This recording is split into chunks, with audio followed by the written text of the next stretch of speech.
Welcome to iPen Visions Podcast, interviews and conversations, where we bring authors, speakers, entrepreneurs, and those with a vision to our networking community and platform. Be our guest. Include your article, your ad, your promotions, and upcoming events in our quarterly magazine. We are proud to be a part of the Collective or podcast, a virtual tour showcasing you and your business. Our podcast, the magazine, a virtual tour, all on one platform where networking, creativity, and visions meet. All you have to do is contact us at ipendesign@gmail.com. And tonight, welcome to the show.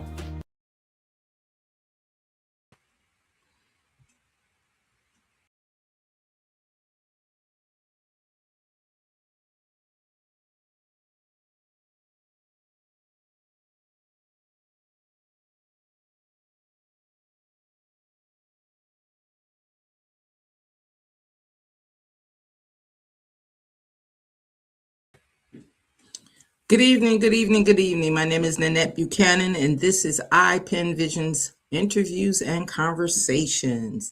And tonight is a little different for the world, I would say, because at least on our side of the world, we're snowed in. So we have you have no choice but to sit back and watch TV and get all your snacks together. So I'm hoping that you're joining us as an interest to see who we have as our guest tonight. And she is a winner. We want to bring her to the stage and find out everything that she does and why she does the things that she does. And tonight is no different than any other night. We have our ups, downs, ins, and outs, and that's why we like doing it the way we do. iPen Visions podcast is live. We fall into the era of what happens will happen. We don't edit. We just go along with it. So we want to thank you guys for tuning in this week.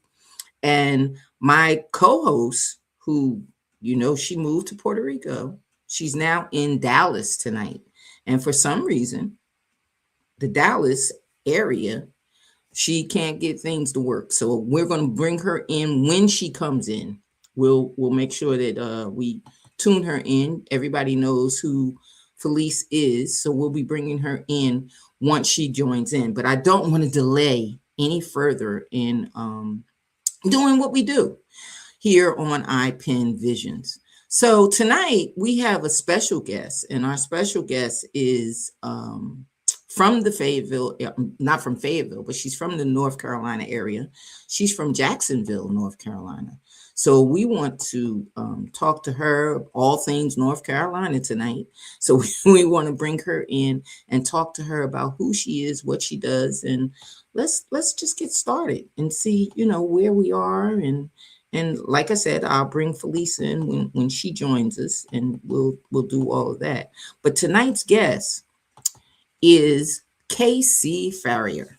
And if we want to bring her in and talk to her and see what she's going to tell us about what she does, because I've known people that do what she does. As a matter of fact, I do what she does.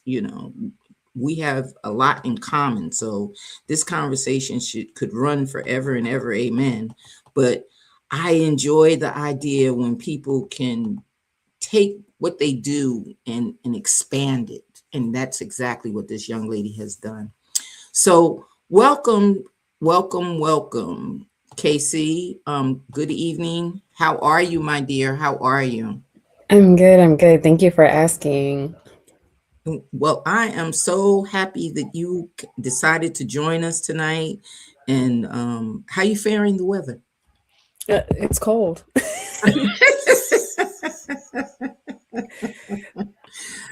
So the cold, you realize that it is a bit different, right? It is. It is a But I bit have to different. cover it. So Yeah. I was telling some of my friends, I was letting them know that usually around this time, going into February, we're getting ready for spring and summer. We're we not we're not shoveling snow and sliding across highways and all of that stuff. We're usually getting ready to, the summer gear is out in the stores. Can't nobody find no gloves and no hats, so for it to be cold outside, it is shaking up a lot of people, to try to figure out how to adjust because they're just not used to this type of weather.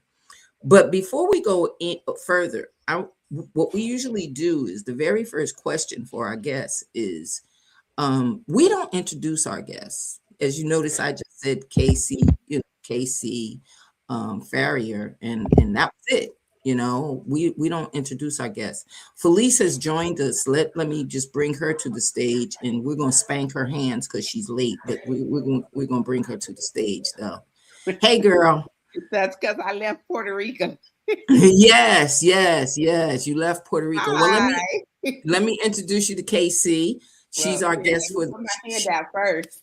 Put your hand out. Spank your hand. That's right. Spank your And hand. my computer too, because it decided. Yeah, because it. Listen, you keep changing places and plugging it in different areas, and it's like, what the heck is going on? Obviously it does not like cold weather either. So that's right.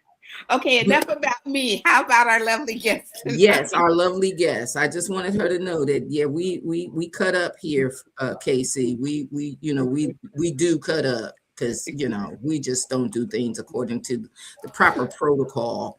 We we kind of just fall in.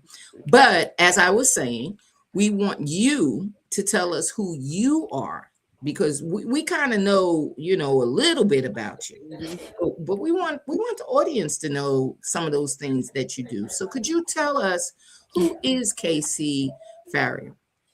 Okay, so I'm KC. I was born by the name Caitlin, so you can call me KC, you can call me Caitlin, Katie Kate, whatever under the sun. I'm an author, I'm a playwright, I'm a student. I'm always in school. I just graduated from NC State, and now I'm at Central for my master's, so I'm always studying something. And I didn't even know I wanted to do playwriting until I got to NC State, and they had theater, and they were like, you should come and try this. And I'm just like, I don't know nothing about theater. I don't even like musicals. And I say that, but then I would watch Carmen Jones really quickly. I would say that, and then I watch Sparkle really quickly. So it's the pros and cons of it. And I just like to read and write. I like to give portrayals that are positive, especially for our community, because we need it. We need all the positivity and the encouragement that we need. So that's what I do. Okay. Well, let me just say this. This voice is golden. You should be in radio or something. This voice my. We're adding on things. It's soothing. It's everything. Oh my. Well, you know what? That adds to the poetry. I think the poetic voice flows. So that adds to the poetry of it all, that you do have that flair, because a lot of people speak poetry and you'd be like, because the voice just does not fit, especially now in the rap era.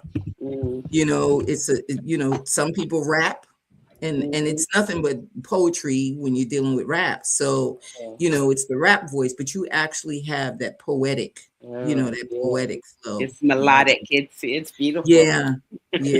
That's a great voice. So you said you went to school and you stayed in school and you like school and all of that, that learning stuff and always getting to know what's going on. But you went into poetry and plays. So how the type of plays that you write, are they scripted plays as in a storyline, or are they poetically induced? Both, actually. So my first play was a rendition of my book version of Like I Don't Exist. And I was like, okay, I'm just talking, but it's like I love to see other people embody my work because it's like I didn't think of it like that. I didn't really see it from the lens of someone else. So seeing it visually is like, this is beautiful. It makes things come true. But I Mm-hmm. do have plays where I wrote a story, I had a plan. So I also wrote a rendition, my own version of Carmen Jones. I love Carmen. I could talk about that Right, forever. right, right, Love right, it. And so I right. wrote that, and then I wrote a rendition, not a rendition. I wrote something similar to like an AI versus humans type of conflict. And I was like, this is modern day because we're dealing with AI taking over everything and they're Right, right. replacing us. And I'm Mhm. like, okay, let me write something where it's like, okay, let's see what they're doing wrong. Because people always have solutions in AI. And I'm just like, I don't think you're thinking critically. You're thinking lazy because they do everything. Exactly, Yes, that's what it is. exactly. Yeah. Oh And a my. lot of times I say this to my husband all the time. I remember when we were younger, we were kids. Of course, we had the television with the aluminum foil around the antenna and all of that good stuff. But they used to do a lot of what we now consider soft violence on the television. Before, it was harsh violence for us. And a lot of times before the show would start, especially with the Three Stooges and a couple of other comedic series, they would say, "Don't try this at home." Mm-hmm. So they would give you that message ahead of time, like, don't do this, don't do this at home.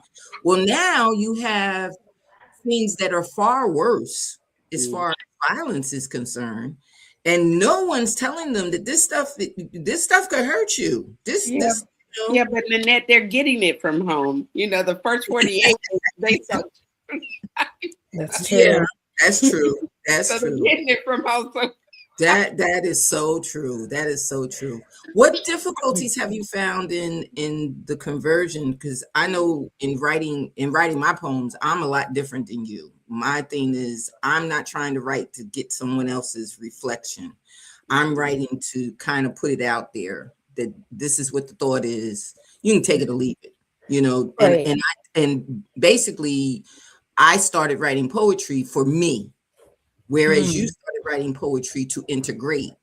So how did you think of what did you think about your flow of writing, because poetry is an entirely different writing than writing plays, scripted writing, and then it's entirely different writing to fiction, which we'll get to next to talk about your fiction work. But how did you feel learning all the do's and don'ts when it came to poetry as free flowing poet? What did you think about the do's and don'ts? Well, I'm a hyper independent person, so I had to learn the process on my own because I was so scared to ask everyone, especially the Mm, people that were asking me to do something. I was like, okay, I can't say I don't know how to do this. I can't say, because it takes opportunities off the table when you let people know that you don't mhm, know. So you're right. just supposed to take it and you're supposed to figure it out behind closed doors. right. So in integrating my poetry into visualization, it was actually a whole lot easier to write a script because I'm like, okay, I don't actually have to tell the audience or make them see something. I can tell the director to do that. We can see it Mhm, live, so it's so much easier saying this in the margin. Okay, make sure she turns this way. Make sure she looks this way. It's so much easier because no one sees that script except the mhm, actors and the directors and the Yeah. filmmakers. When it Yeah. comes to poetry, we're seeing every single line, every single indentation, everything. mhm. So when you understand that no one knows the script but you, so there is That's no right. error, there's no mistake, there's no nothing. Just keep going. Yeah.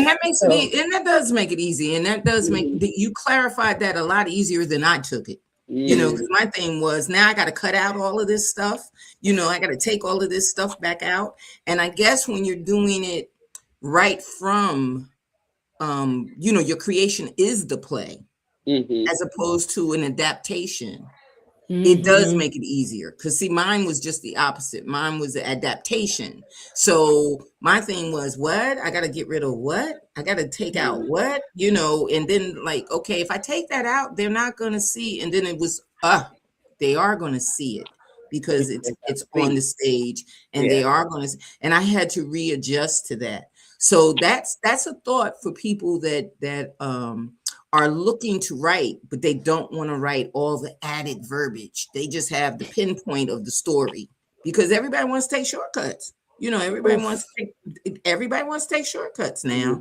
So when you're looking at the plays and you're looking at poetry, that is the shortcut for fiction and It novels is. and all of the things that go in page and page and page. If that's what you want to do, stop writing these books that have 10 pages and calling it a book.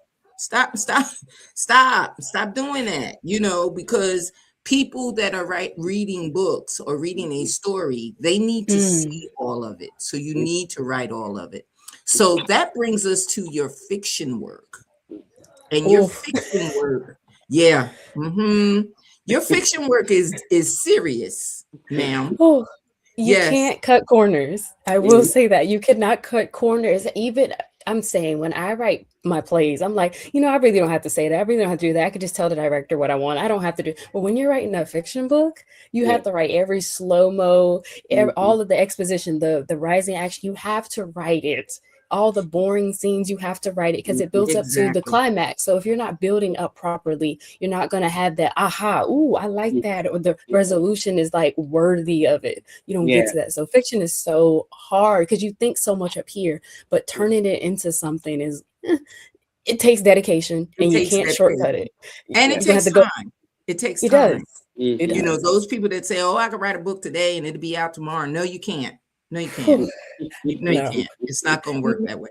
I always People looked at say it that. as standing on the outside of a car. You go to a car dealer and you're looking at all of the different cars, and you're looking at all of the different comparing, but you never open the door. Mm. Or you take the car, and you say it's ticking, but I don't know what's ticking, but you never opened the hood. You know what I mean? A fictional story, it has to be opened. And as the writer, you got to give them all of that. You got to, if the car is a bad car, you can't just say, well, he had a such and such and such year, such and such and such. No, no, no, no, no, no. There's a difference in a car of a guy that's riding his truck every day to work and a guy that's riding his truck that's his leisure.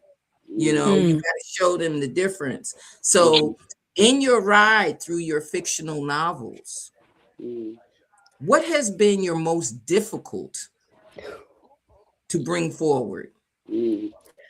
Oh, difficult to bring forward. That's a really good question. I really can't think of anything difficult as I'm writing it. It's more about, okay, what happens when I'm done with this? Like, what do I do? But I will say that while I was writing my most recent book, it was really difficult to just pull out the story because it's like, I know how I want the readers to feel, and I know how quick I am to get to the point. But some people don't think the way that I do. Some people do not see things the way I do. So I can't always go through the lens of Caitlin. I have to go through the lens of an average person going through life. And that's what writing allows me to do, because I can say something and I could just hide behind a character's name. And that's and sometimes it's difficult. And I'm like, okay, can I be this honest? Yes, you can be that honest in writing. So the difficulties is me. I feel like I am my own wall. I am my own stone when it comes Okay. to getting things out. I'm the difficulty because I'm like, okay, hesitating. I'm unsure about that. But then you realize you're like, wait, you can do anything in writing. There are no rules. Well, there are rules. When it comes, but when you're telling a story, no one knows that story, and that story can go any direction and route, Anyway. and you're the So, author of it. So now what do yeah. you think? What do you think about that drawing that emotional picture? Oof. How do you draw that emotional picture? And I say that because a lot of readers read different, just like writers write different. I People pick up a book and they get a whole different perception from one end. They get a whole different perception from someone else that read it via book clubs, different things like that. They get a whole different perception, but you also get a whole different perception when you're talking to individuals that have been through what you're writing about. And that's important. You have to do the research. You have to know who your audience is. And it's a fine line between being repetitive and being comforting. So when I'm writing, people don't like to hear the same things over and over again. But in the same breath, some people love the comfort in knowing, the comfort in the, I've seen this before, I've been through that before, I like this. So it's a fine line. And you just have to take a risk and do it. But the way I attack my writings and draw on those emotional things is music. I always have a music playlist for all of my books, and I always make it available for my readers. I put it in the first chapters of my book, and I also put them lyrics in there as well, because I know when I listen to certain music, I can picture it. Like, music video aside, I make my own music video. I put myself in the character. I'm over here like I'm I don't know, you know, the singer Tank, when he has a song, Please Don't Go. I think I'm outside in the rain, just falling around, just crying, please don't go. Yes, I hear you. And I put that in my book, and I make the readers feel it, because I'm like, I know y'all know this song. I know you know these emotions, and I know the exact words to get you that way, because the life is not perfect, and neither is book. And that's the point, because no one wants to read a book where everyone is so perfect in this. And why is all the characters perfect? Why is no one failing? Why is no one having a flaw that makes sense? Yeah, that makes sense. Yeah, absolutely. Now, two things I want to say to what you just said, which is very profound. But I don't know if you heard Nanette's little phone go off, and she's got the song Zoom on there. Now, this is by far the top of favorites in my playlist of Zoom, and just the lyrics of that brings me to an emotion that, you know. So yes, just stellar. So I love how you depicted how you write for that.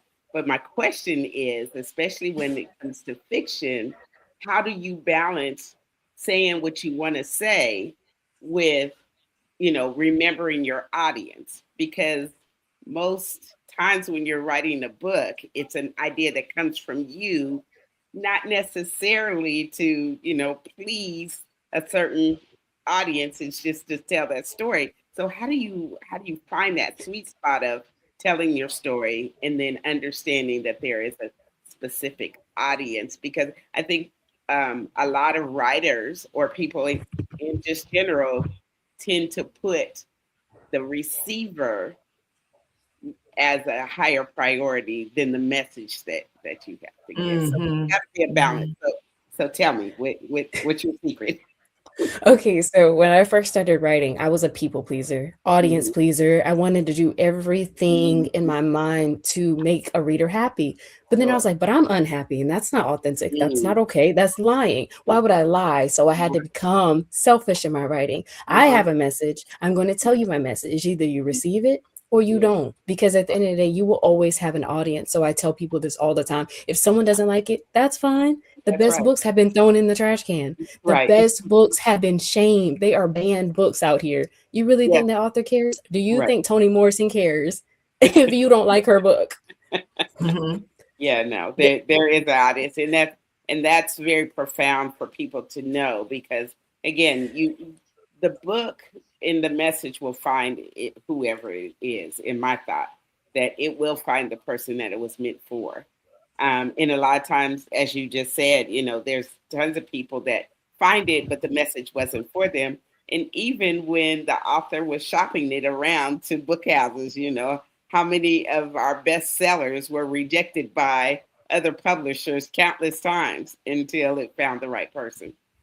And not only that, the thing that you have to understand, I know myself, I didn't come in as someone that I did not take the class in college.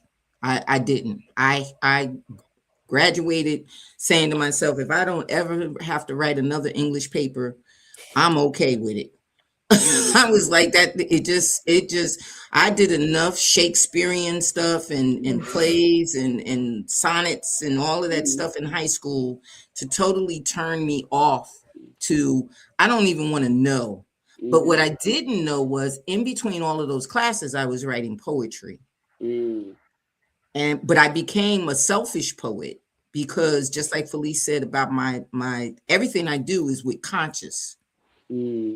So the cover song of Zoom on my phone is with conscious. Yeah.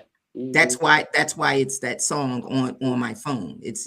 And still, even though it is the song on there, I might play that song 3 or 4 times a month because it brings something out in me. Yeah, for sure. So I write with conscious, but it's not always the reader's conscious.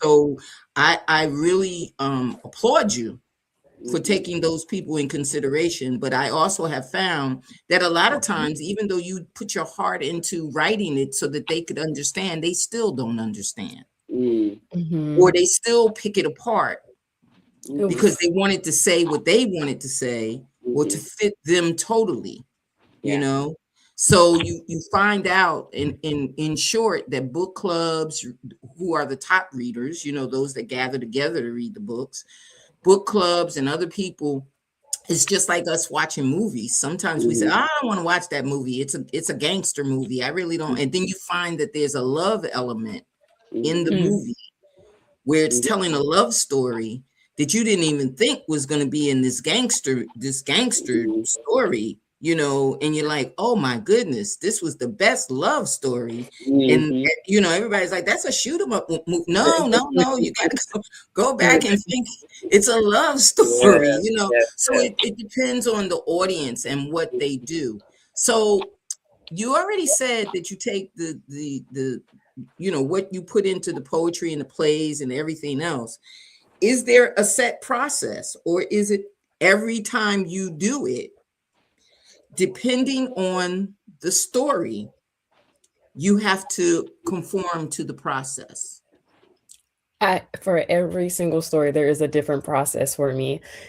For some odd reason, it's never one same, I guess, pathway when I write something. It's always okay, how do I get inspired? Because first of all, where did this come from? Is there an opportunity? Is there something that I have to, a set time to do? So like with the plays, I was given a prompt and I had 24 hours to write something. So it's all about how much time do I have? What do I have in my storage? Because I have so many books in my storage that just didn't make it at the time, but then they made their way back to the forefront. And I'm like, okay, here we go. How am I tackling this?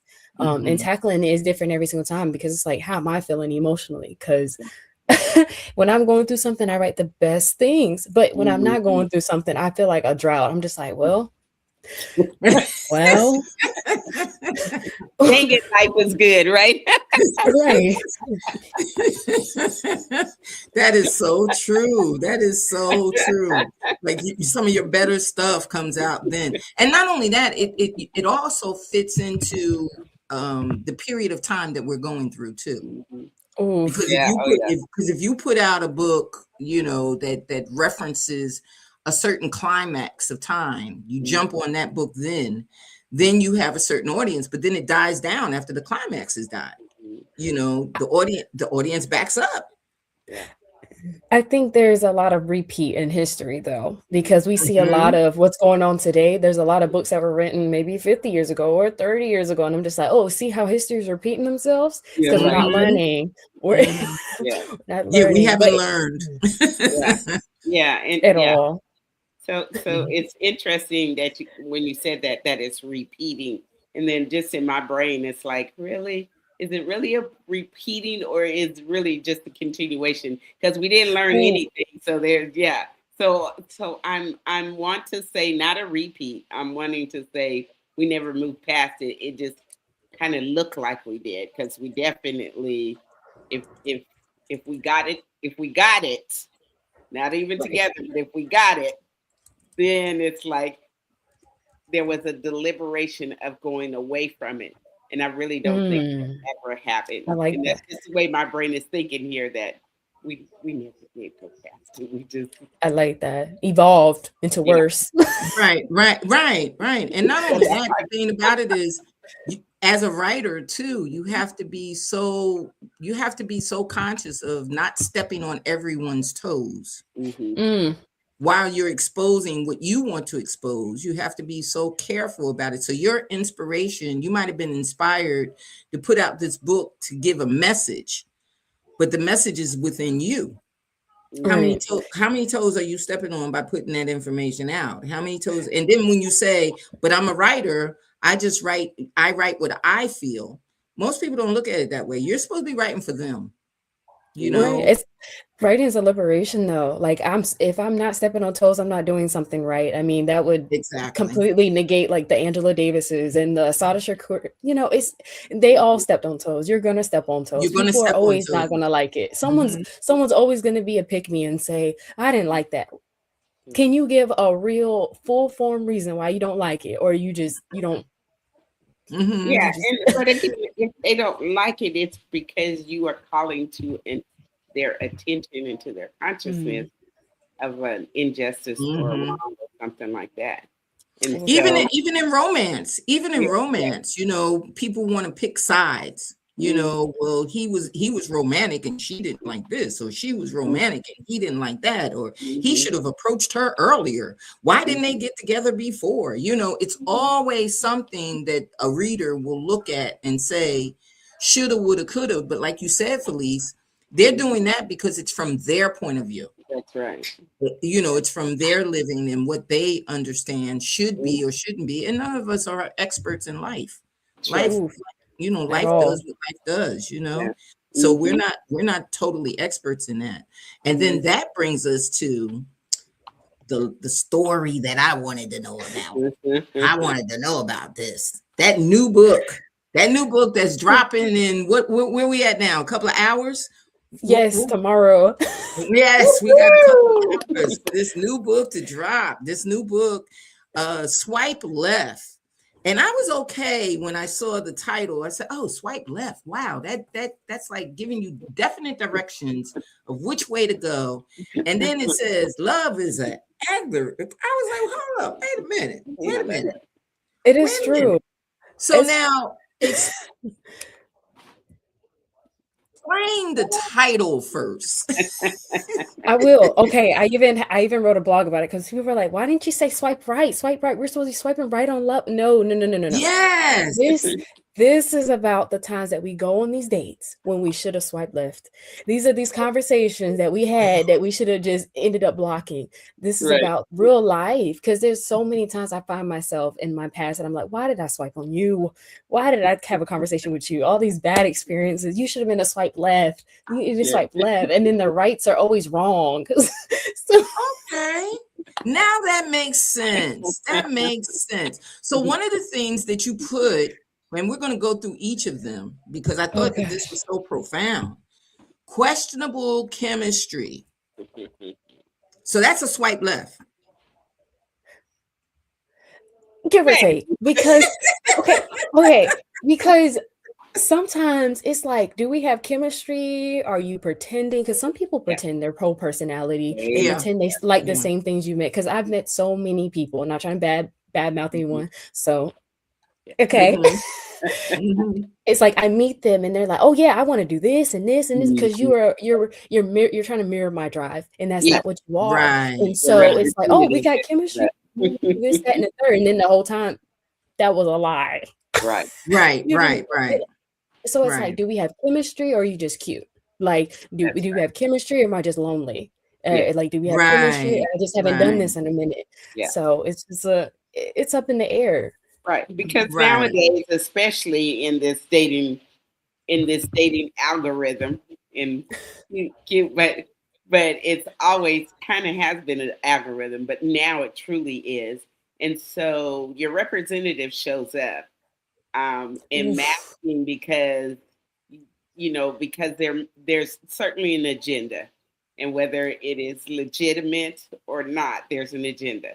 So for the ones that know that this is a game, and so they show up representing for self, you know, purely self Mhm. reasons, purely, a conquest as opposed to. So yeah, so I love that. Yeah. I love that. I can Yeah. Now, the go. thing that I thought about when I looked at questionable chemistry, Mhm. I was always told by my dad, as a matter of fact, he was my love.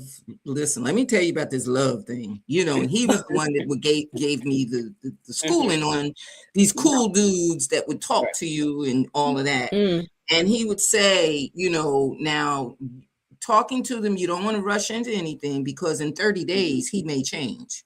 Oh, yes. It's Yeah. that slip. It's that mass slip. Right. That's so Right. real. And That is 30, very and real. Yeah. he would give it, and I heard the other day listening to Steve Harvey online, and he said the same thing. Give them Yeah. the 90-day rule, It's Mm-hmm. true. because in 90 days, things may be different than they were when you were in awe, Yeah.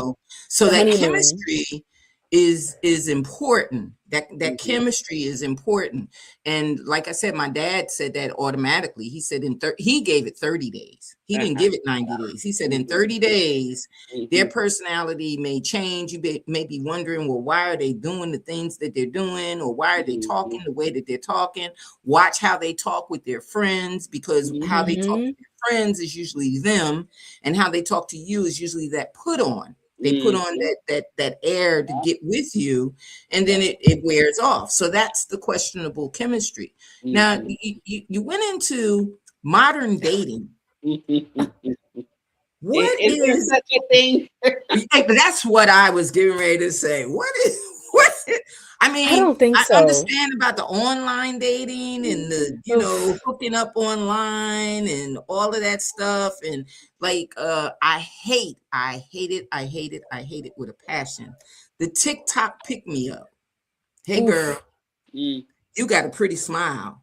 So what I did was put up a picture of me and my husband, me and my kid. Look, I'm a grown woman. I ain't got mhm. time for this pickup nonsense. Yes. So is that considered modern dating? Is that I think that? so. Social Mhm. media is definitely modern. I don't think, similar to what you were saying, I don't think we're repeating history. I think it's just a continuation, and I don't think it has changed. Well, I would like to think that we don't have the same morals that we used to have back in the day. For some odd reason, people just do in and everything. People don't check up on other people. They just chat. Right, They just Yeah. send a right. message. No one's actually going out of their way to Yeah. say, actually, I like you. Actually being vulnerable. That vulnerability is a big piece that I do not think is in modern dating anymore. Or the Yeah. curiosity and it's Hmm. okay to ask questions. People don't want to ask questions. They just want to, I want to tell you all about myself. And I really Right. don't want to know much about you. Yeah. And I'm just like, oh, that's not how dating goes at all. You're supposed Hmm. to be vulnerable. Hmm. You're supposed to be open to who the other person is.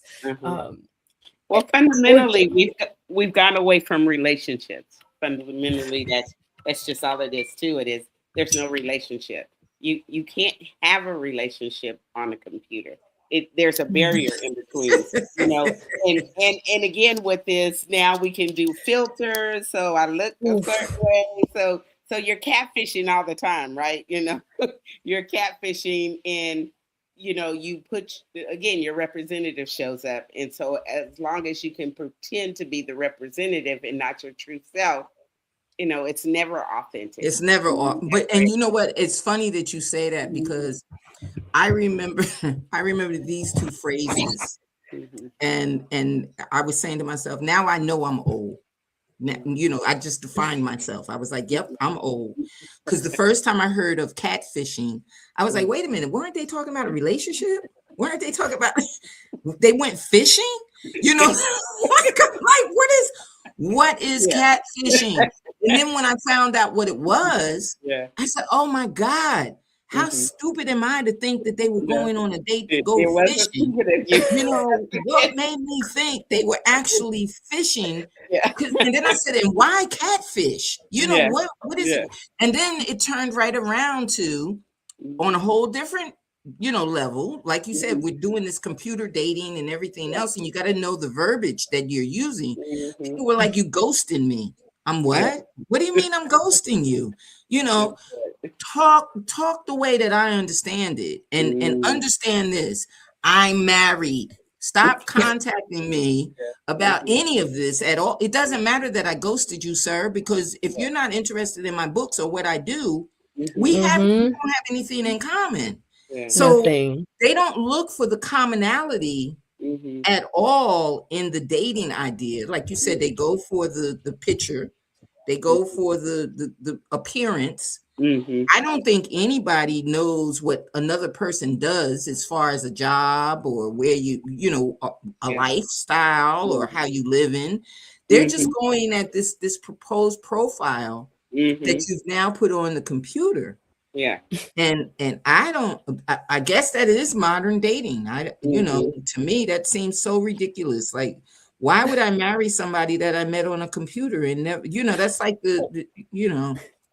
Well, I'm not trying to be a devil's advocate, but being a busy person, single Mhm. busy people, we do not cross paths with everyone that we're supposed to.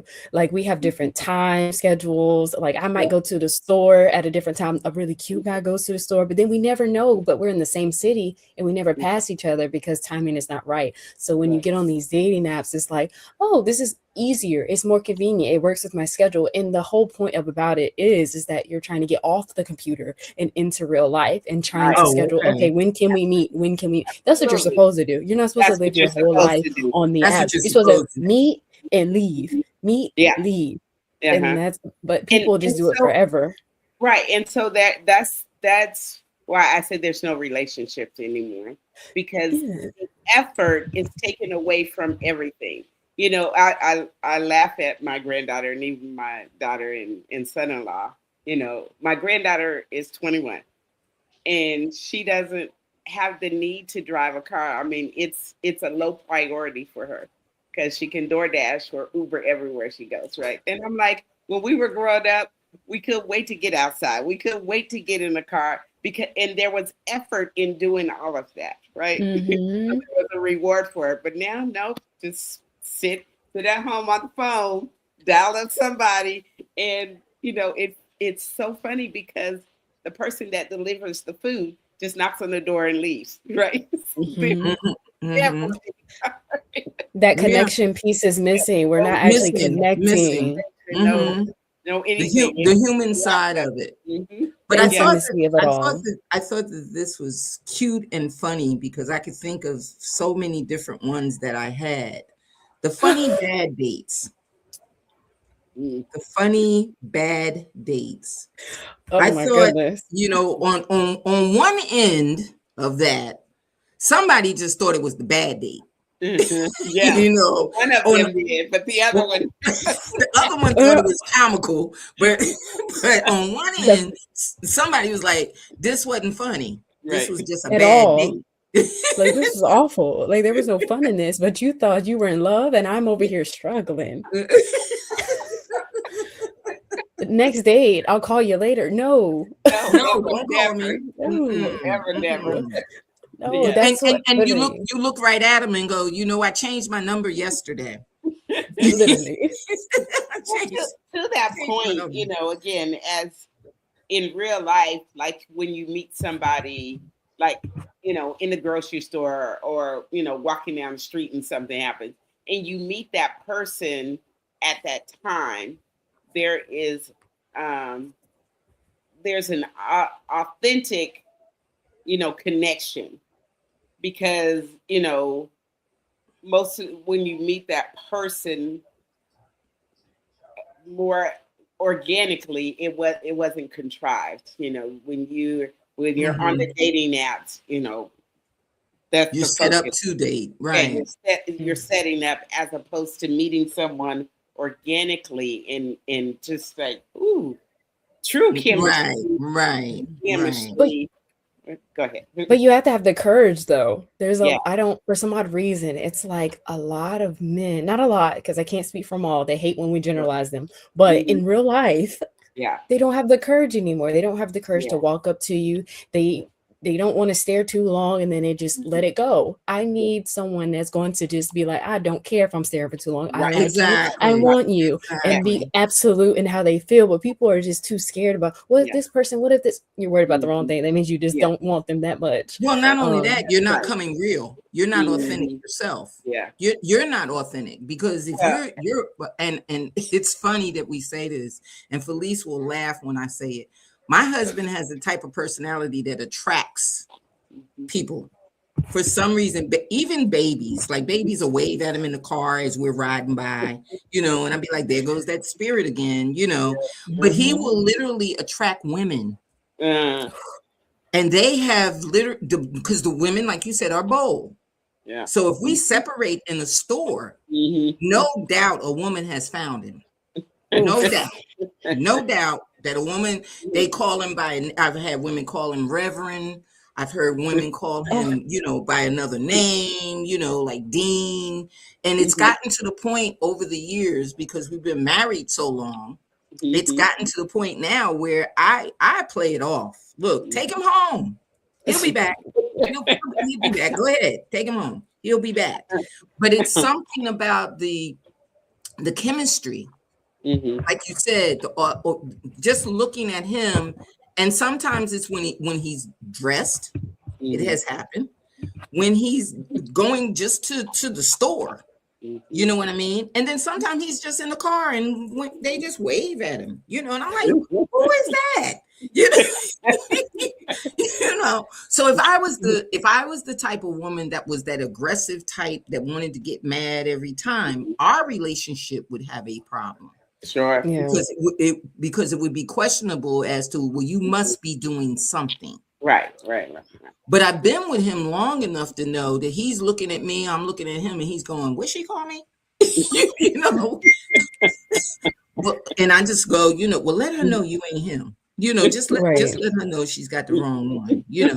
So it's comical to us because, like I said, we've been together for a while, so we kind of know what it is, how it is. And the same thing, I used to get off work and my husband would say, well, who's that guy that you're always coming out of the job at the same time? Now, I was in corrections. So when we got dismissed or released, it's over 100 officers walking out the door at the same time. Mhm, So I just simply said to him, well, what did he have on? mhm. We all got on uniforms.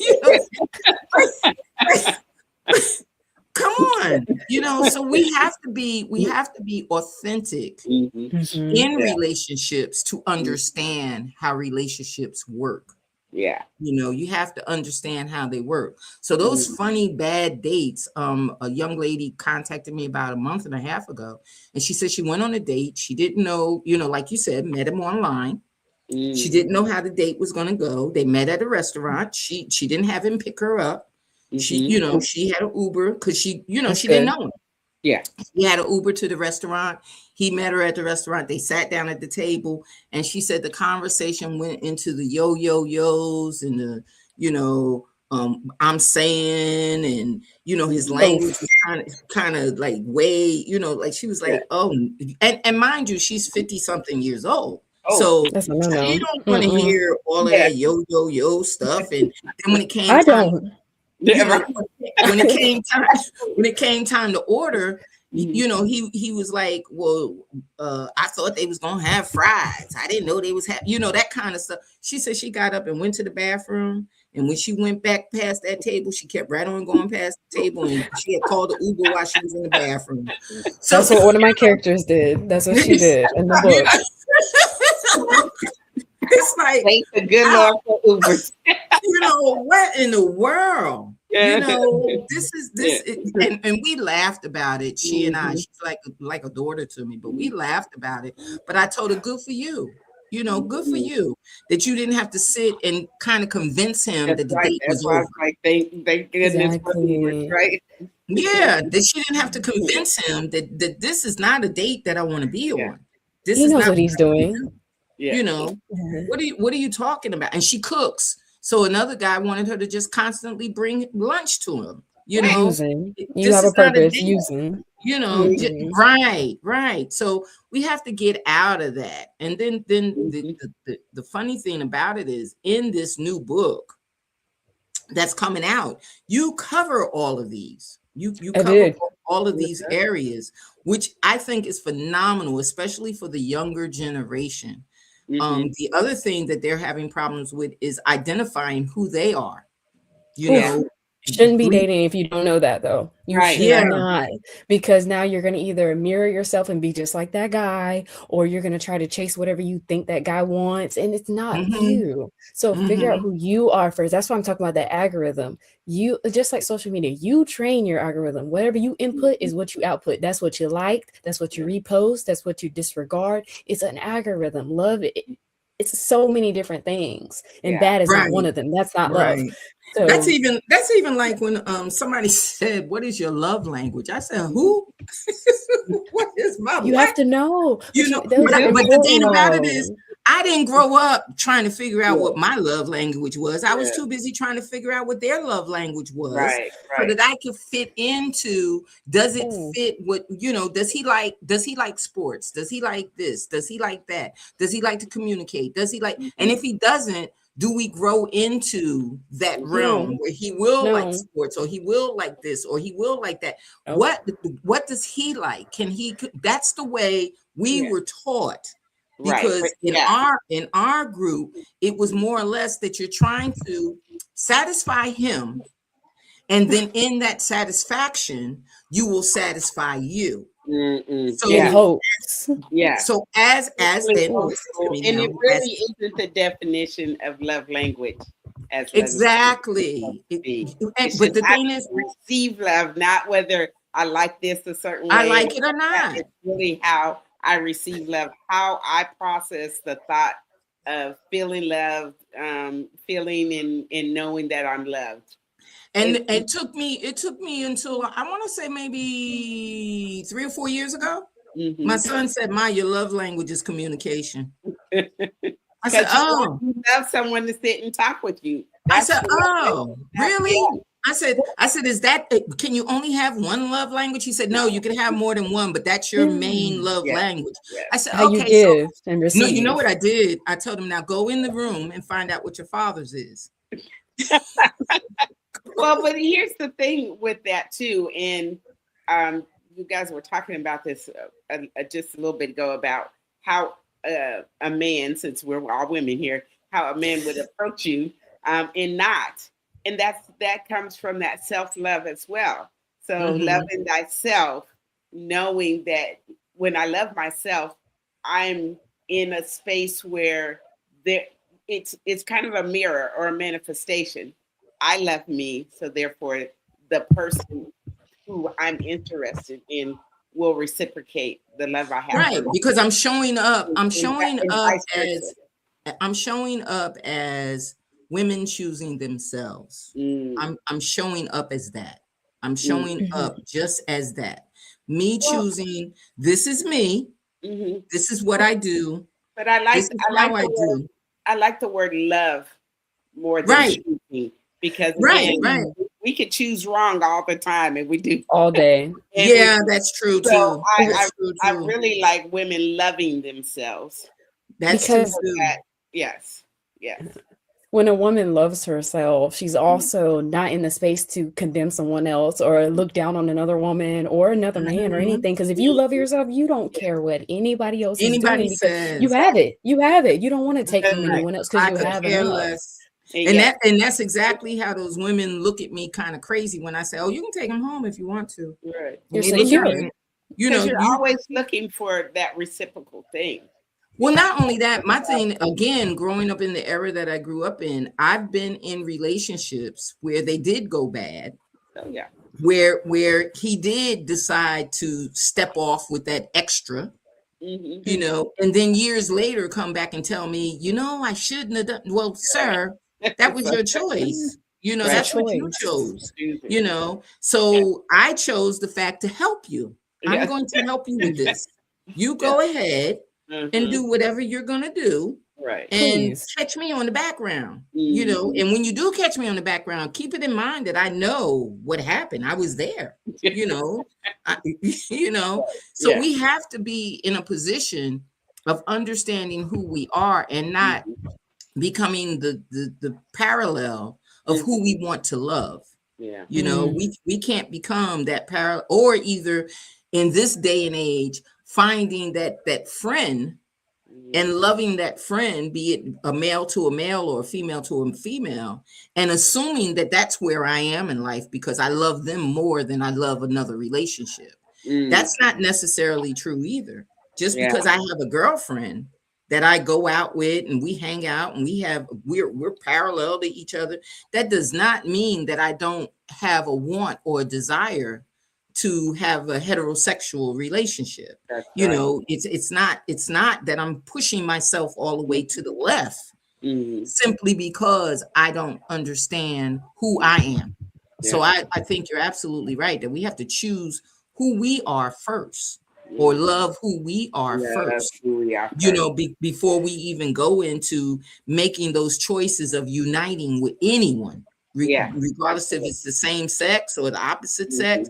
You can't unite with anyone if you don't know who you are.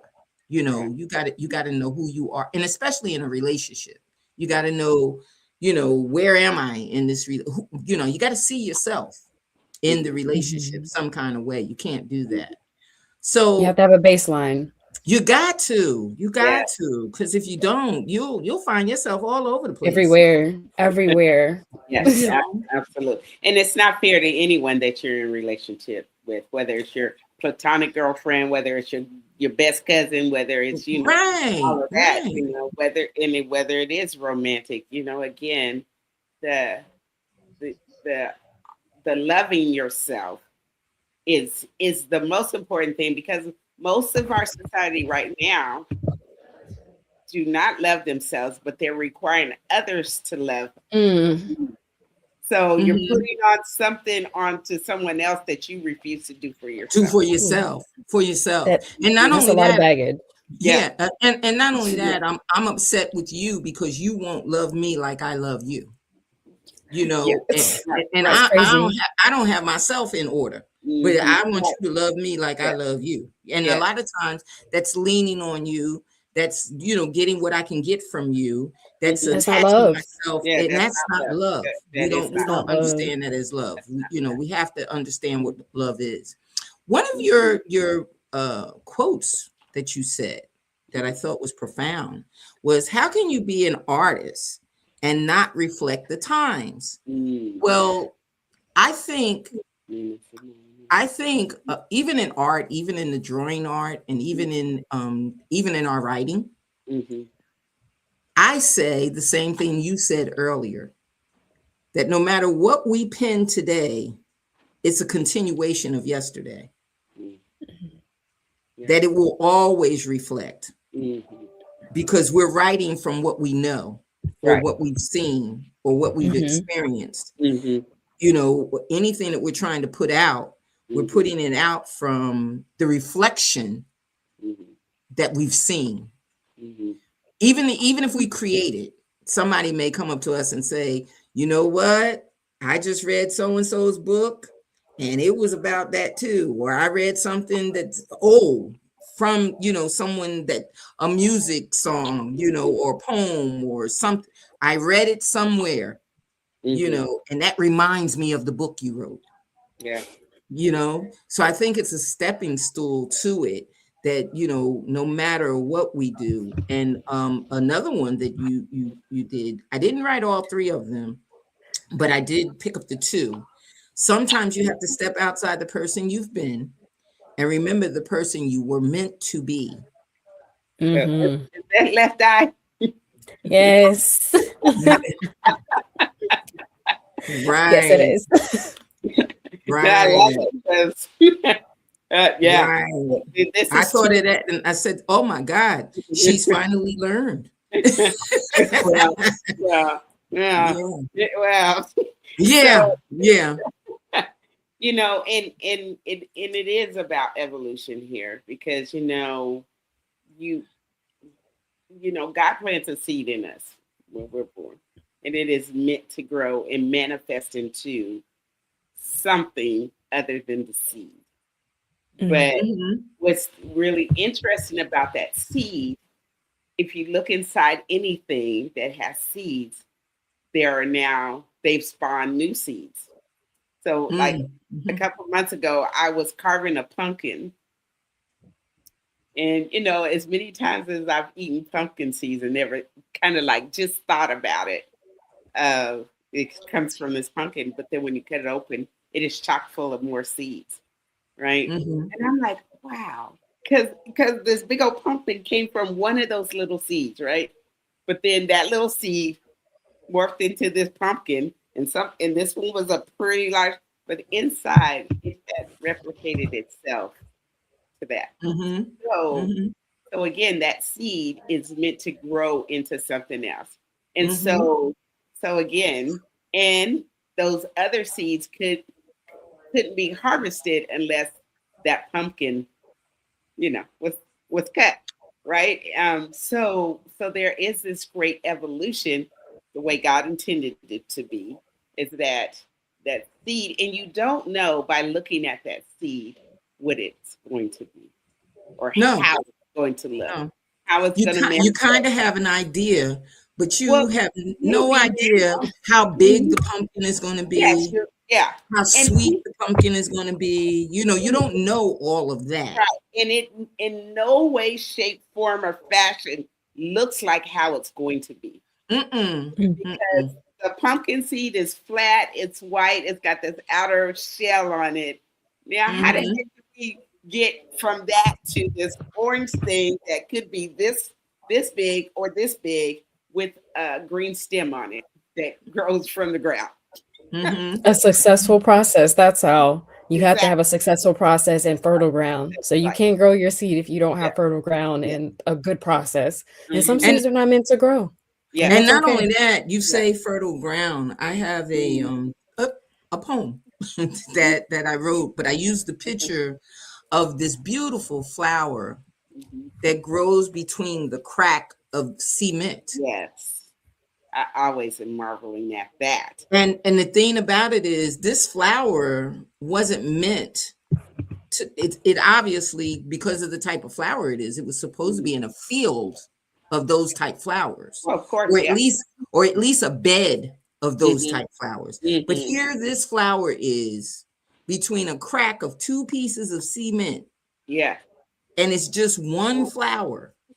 So the Uh-huh. thing about it that always reminds me with that image is that we're going to grow if it's our Mhm. purpose. If we Yeah. follow our Yes. purpose Yes. Yes. to grow, if we follow what the plan is to become, Hmm. Hmm. we are going to become. Yeah. So no matter what was done to the flower, no matter how it was displaced, no matter Hmm. how the surroundings around it Yeah. was restricted, Hmm. the purpose was for it to bloom, for it to Absolutely. blossom. And Absolutely. I just thought that that was a beautiful interpretation of what I was seeing, because Uh-huh. a lot of times we forget that although we're born different, Hmm. or we're not given all of the nurturing that we're supposed to have, or we're Yeah. not planted where we need to be, where we can stretch out and get the good Hmm. sun and get the good reprimands that we need. Right. Here, this flower became this beautiful, beautiful, it's a beautiful flower. And I was like, Yeah. well, what was the thought in this? You Hmm. know, but the thought is about the purpose in growing, the person that you were meant to be. We got to remember that in all that we do. So some of your outreach programs that you do, I'm sure that you're talking to children. And I'm Yes. sure that you're talking to organizations that are promoting speaking and presentation and being aware of who they are. I'm Hmm. sure that is one of your goals. I won't even phantom how in depth that may be, but I'm sure with this statement being one of your favorite statements, that you have taken that well beyond the books and the writing and everything else. Most definitely. Well, for our audience, if you want to reach, this is where you can reach her. This is where you can see what she's got. And like we said, tomorrow that book drops. Don't get caught up in Yay. thinking. Don't get caught up in thinking that that love thing is a good thing, because sometimes it's just swipe to the left. Swipe it to the left. If you need to dump it, dump it. If you need, Immediately. Right. get rid of it, get rid Immediately. of Take it. Don't time. wait. Don't wait. Get rid of Yep. it Do it. immediately. Do it. Do Don't it. don't And e- do it now. don't give it Don't No pity parties, no making excuses. If they're bad, they're bad. Don't talk yourself out of your Right. discernment. Yes, yes, yes. Please hold on. Absolutely. Please hold on. And then her Gmail. You can contact her on her Gmail if you have difficulty with trying to reach her or trying to get her books. Please, please, please. She has a plethora of books, poetry, fiction, Right. plays. She has a plethora of books. And we want you to contact her, get in touch with her, because there's so much that we can learn from the different voices that we present, with the different artists that we present and the different authors that we present. Felice has a last question for you before we tell our audience good night tonight. So Felice, ask that question and put her on the spot. Well, there's no spot because I already know that she is going to be right and ready. But just at the top of the hour, we ask you to introduce yourself. And as fabulous as you are, because this voice was just like I said, everything for me today. So, how, Miss Caitlin, Miss KC, do you fill your cup? As all the fabulous things that you do in your gifts to the world, and we appreciate them. But we want our audience and your audience to know that, you can't, well, you can be, but the giver, and you never receive or give back to yourself. So how, ma'am, do you fill your cup? I fill my cup by finding enjoyment in things that have nothing to do with people, because people fail, people disappoint. So I put my wishes and hopes into things that are things I can, I guess, manipulate. So like music fills my cup. The simplest things. I'm a simple person to please. So even if it's like my favorite foods or my favorite song or my favorite TV show, I make sure that I fill my cup by giving it to myself and drinking it. I drink from my own cup. I let it spill over, but if I have something to spill over, that's cool. But if I don't, I'm gonna keep sipping on it because I only can love myself the best. I only can take care of myself the best. So I make sure I'm always giving back to myself first. Yay. All right, all right.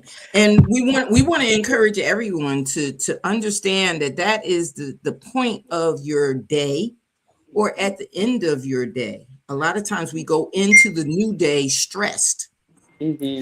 Well, stop and fill your cup before you start that day. Stop. It doesn't take much. It doesn't take long to just fill your cup. Felice asked this question to energize the spirit, because if you don't energize the spirit, then what? Then what do you do? So we want to thank you for being here with us. We want to, we want to thank you. This was enjoyable. It was relaxing. Thank you for having me. Yeah, this was relaxing. And we want to thank those that did chime in, those that are in our comments, and that did throw in a couple of questions and a couple of things that I threw back at you. We want to thank them for showing up and being a part of our audience. So with that, we're going to say good night and tell everyone have a good evening, and join us again next week. We'll be here next week with another awesome guest. And we want to thank you, KC. And as much as you write, we have to have you on every month. I love it. Yes, let's do it. But again, thank you so much. Thank you. And thank you, audience, for joining in with us. We will see you next week. Good night. Good night, everyone.